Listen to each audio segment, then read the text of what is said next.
Assalamualaikum warahmatullahi wabarakatuh. Jumpa lagi di Gubuk Belajar.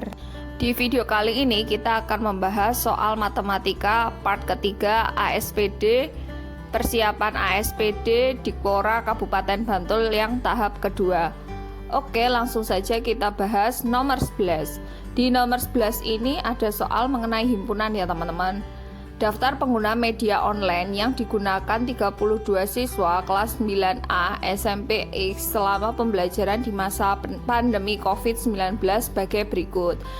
Yang menggunakan GWA 12, yang menggunakan GWCR 25, dan yang mengikuti secara offline itu ada 3. Nah, kita buat diagram Venn-nya terlebih dahulu ya teman-teman. Ya. Oke, pas. Nah, kemudian kita buat himpunan yang kita singkat GWA, grup WhatsApp, yang menggunakan grup WhatsApp. Kemudian kita buat yang menggunakan Google Classroom. Kemudian ini kita buat saling berpotongan ya teman-teman, karena nanti juga ada yang menggunakan GWA dan GCR. Nah, kemudian kita kasih tulisan S kecil di pojoknya semesta. Nah, kemudian GWA dan GCR. Nah, kemudian kita tulis dulu yang menggunakan dua-duanya, karena belum diketahui maka kita tulis X. Kemudian yang menggunakan GWA saja atau hanya menggunakan grup WhatsApp saja itu ada 12, kita kurangi dengan X. Kemudian yang menggunakan Google Classroom saja berarti menjadi 25 dikurangi dengan X. Kemudian yang mengikuti secara offline itu artinya tidak menggunakan GWA maupun GCR ya teman-teman, berarti ada 3 orang. Nah, kemudian ini kita menggunakan sistem persamaan linear 1 variabel. Tinggal kita jumlahkan biasa saja teman-teman. 12 dikurangi dengan X, kemudian ditambahkan dengan X, ditambahkan dengan 25 min X, kemudian ditambah dengan 3 sama dengan total seluruh siswanya ada 32. Kemudian di sini min X ditambah dengan X itu berarti habis ya teman-teman. Kemudian ini kita jumlahkan 12 ditambah dengan 25, 37 tambah 3 sama dengan 40, dikurangi dengan X sama dengan 32. Kemudian ini kita pindahkan ruas, 40 dikurangi dengan 32 sama dengan X ya teman-teman. Maka X-nya ketemu ya teman-teman, yaitu 8. Berarti yang menggunakan GWA maupun GCR dua-duanya itu adalah 8. Kita lihat pernyataan yang pertama, siswa yang mengikuti pembelajaran hanya menggunakan GWA adalah 4. Yuk, hanya GWA itu berarti yang bagian ini ya teman-teman, 12 dikurangi dengan X.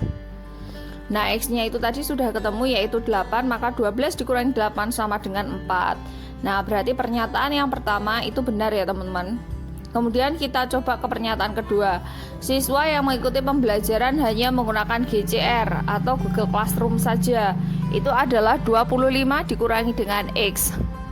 Berarti 25 kita kurangi dengan 8 sama dengan 17. Berarti pernyataan yang kedua ini juga benar ya teman-teman.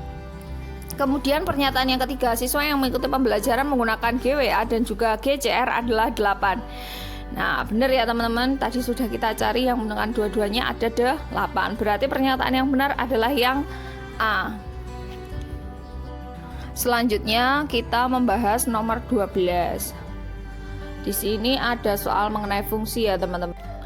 Fungsi f dinyatakan dengan rumus fx sama dengan px ditambah dengan q. Jika f2 sama dengan 3 dan f-3 sama dengan 13, nilai dari f5 adalah. Kemudian ini yang saya lingkari, ini berarti harus memiliki variabel yang sama ya teman-teman. Jadi kalau misalkan di sana x, berarti yang belakangnya p itu juga x. Kemudian yang di dalam kurung di sini ada f-3 sama dengan 13. Maka x-nya itu kita ganti dengan min 3. Nah, maka p dikali dengan min 3 itu sama dengan min 3p ditambah dengan q sama dengan 13. Nah, kemudian di sana juga ada F2 sama dengan 3. Nah, kemudian yang di dalam kurung itu 2, maka X-nya kita ganti dengan 2. P dikali dengan 2, maka menjadi 2P ditambah dengan Q sama dengan 13. Kemudian ini kita eliminasi. Min 3P dikurangi dengan 2P, maka menjadi min 5P sama dengan Q kurangi Q habis ya teman-teman, tereliminasi. 13 dikurangi dengan 3 maka 10, maka nilai P sama dengan 10 dibagi dengan min 5 sama dengan min 2. Kemudian P-nya sudah ketemu, berarti sekarang kita mencari nilai Q-nya. Boleh dimasukkan ke persamaan yang atas atau yang bawah. Di sini saya pilih yang persamaan bawah ya teman-teman. 2P ditambah dengan Q sama dengan 3. Nah, kemudian P-nya tinggal kita substitusikan ke sini. Nah, maka menjadi 2 dikali dengan min 2 sama dengan min 4 ditambah dengan Q sama dengan 3. Q sama dengan 3. Nah, itu pindah ruas, maka menjadi 3 ditambah dengan 4. Nah, maka Q sama dengan 7. Oke, berarti untuk rumus fungsinya Fx sama dengan Px ditambah dengan Q. Dengan P-nya kita ganti dengan min 2 dan Q-nya kita ganti dengan 7. P-nya min 2 dikali dengan X, min 2X. Kemudian Q-nya kita ganti dengan 7 ditambah dengan 7. Dengan demikian nilai dari F5 itu sama dengan min 2 dikali dengan 5 ditambah dengan 7. Min 2 kali 5 min 10 ditambah dengan 7 sama dengan min 3. Berarti jawabannya yang B ya teman-teman. Nah, kemudian di sini kita juga bisa menggunakan rumus cepet atau capet, cara cepet. Nah, di sana diketahui nilai dari F2 sama dengan 3. Kemudian ada F-3 sama dengan 13. Kemudian ada F5 sama dengan titik-titik. Nah, terus habis itu 2 supaya jadi min 3 itu berarti kita kurangi dengan 5. 3 supaya jadi 13 maka kita tambahkan dengan 10. Min 5 supaya jadi 10 kita kalikan dengan min 2 ya teman-teman, karena min kali min kan plus. Kemudian ada min 3 supaya jadi 5, itu kita tambahkan dengan 8. Kalau yang atas dikali min 2, maka yang bawah juga kita kalikan dengan min 2. 8 dikali dengan min 2 itu sama dengan min 16. Di sini ada angka 13 dikurangi dengan 16, maka hasilnya adalah min 3. Berarti jawabannya sama ya teman-teman. Selanjutnya nomor 13, gradien garis yang tegak lurus terhadap garis 6x min 4y sama dengan 12 adalah, kita ingat pelajaran dulu ya teman-teman, penting. Nah, ketika ada nilai AX ditambah dengan BY ditambah dengan C sama dengan 0, maka nilai gradiennya M sama dengan min A per B. Nah, dikasih love biar ingat. Kemudian di sini ada 6x min 4y, maka A-nya adalah koefisien dari X. A-nya sama dengan 6, kemudian untuk nilai B-nya itu sama dengan min 4. Maka nilai gradiennya M sama dengan min A per B, yaitu min 6 per min 4. Min bagi min itu berarti plus, kemudian sama-sama bisa kita sederhanakan, sama-sama bisa kita bagi dengan 2, berarti menjadi 3 per 2. Diingat teman-teman, gradien yang saling tegak lurus itu ketika nilai dari, nah ini yang atas kita sebut dengan M1 dulu, M1 dikali dengan M2 itu sama dengan negatif 1. Nah, di sini terdapat nilai M1-nya adalah 3 per 2. 3 per 2 dikali dengan berapa yang hasilnya min 1, itu adalah lawan serta kebalikannya. Jadi ini ada lawannya bilangan positif, maka itu adalah negatif. Kebalikannya dari 3/2 maka menjadi 2/3. Maka untuk nilai M2 atau gradien yang tegak lurus terhadap garis 6x min 4y sama dengan 12 itu adalah min 2/3, yaitu yang C, teman-teman. Selanjutnya soal nomor 14. Diketahui 3 titik A, 2,-3, B 5,3 dan C terletak pada garis lurus. Koordinat C yang benar adalah. Nah, ini berarti kita menggunakan rumus persamaan garis lurus ya, teman-teman. Persamaan garis lurus yang diketahui 2 titik, yaitu x1, y1 dan x2, y2. Yaitu rumusnya adalah y min y1 per y2 min y1 sama dengan x min x1 per x2 min x1. Nah, kemudian kita kotai biar hafal. Nah, kita misalkan yang depan adalah x1, kemudian yang min 3 adalah y1 dan 5 adalah x2, maka 3-nya adalah y2. Kemudian kita substitusikan ke dalam persamaan. Y min y1-nya adalah min 3, min 3 berarti menjadi plus 3.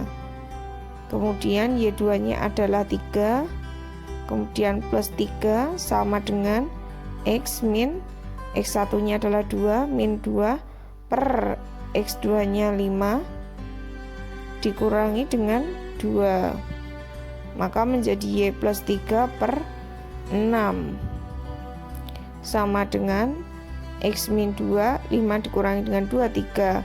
Kemudian ini bisa kita sederhanakan, coret-coret 2, 1. Nah, kemudian ini tinggal kita kalikan silang, yaitu y plus 3 sama dengan 2 kali x, maka menjadi 2x, 2 kali min 2 maka menjadi min 4.